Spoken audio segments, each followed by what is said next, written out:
everybody, happy Tuesday. Today we're going to kind of continue with what we were doing yesterday.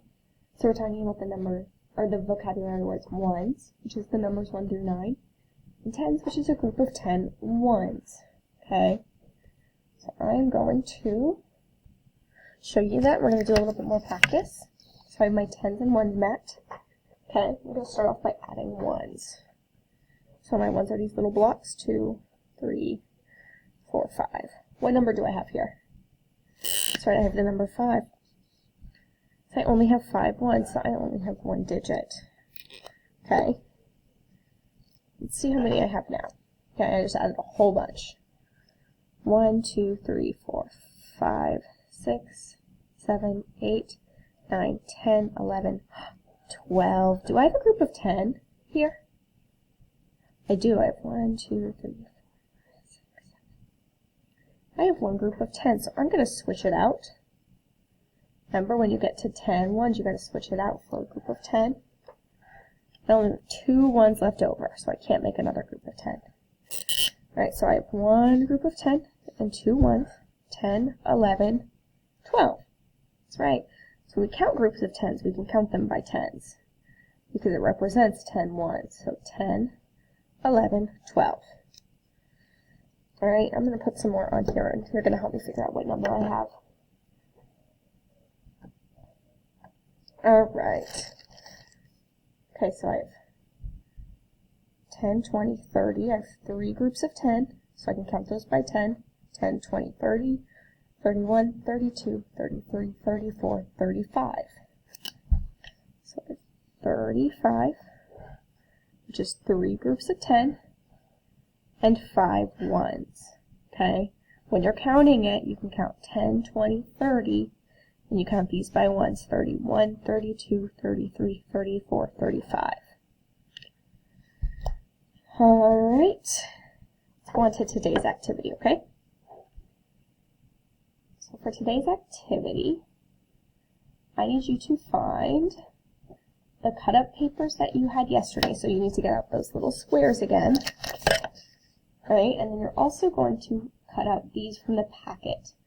So you're going to cut out these strips and make them look like this. Okay? Once you have all of that, you're going to do the activity. I'm going to read it first and then explain it.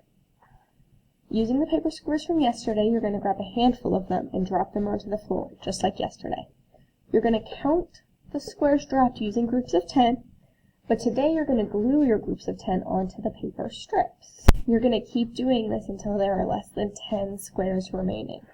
Okay, so here I have an example. So I dropped all these squares, then I glued 10 on here, 10 on here, and I had 7 left over. So I now have 2 groups of 10s and 7 ones. That's 10, 20, 21, 22, 23, 24, 25, 26, 27. Okay?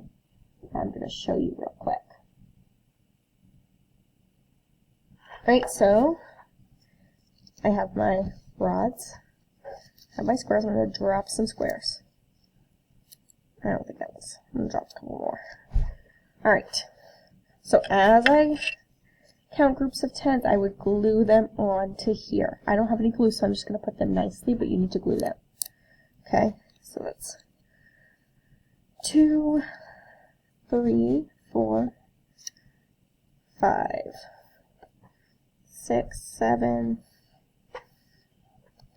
8, 9, 10. So I have 10 squares on this rod. Okay, and I still have some more, so I'm going to see if I can make another group of 10. Let's see, I have 1, 2, 3, 4, 5, 6, 7, 8, 9. That's not another group of 10, so I'm going to keep those out because those are just ones. Alright, so I have one group of 10, and I have 1, 2, 3, 4, 5, 6, 7, 8, 9 ones. If I have one group of 10 and 9 ones, what number is that?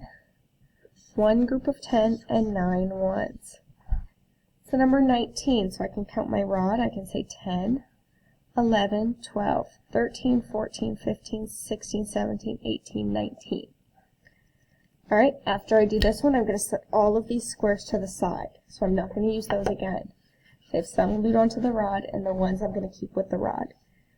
I'm going to repeat the process, so I'm going to drop another handful of squares. I would glue my groups of 10s onto the rods, and I would keep my ones separate to figure out what number I have, okay? And then once you're done with that group, set it to the side. You're going to keep going until you run out of squares to glue on and set to the side, okay? Alright, and once you finish this, we have some questions we need to answer.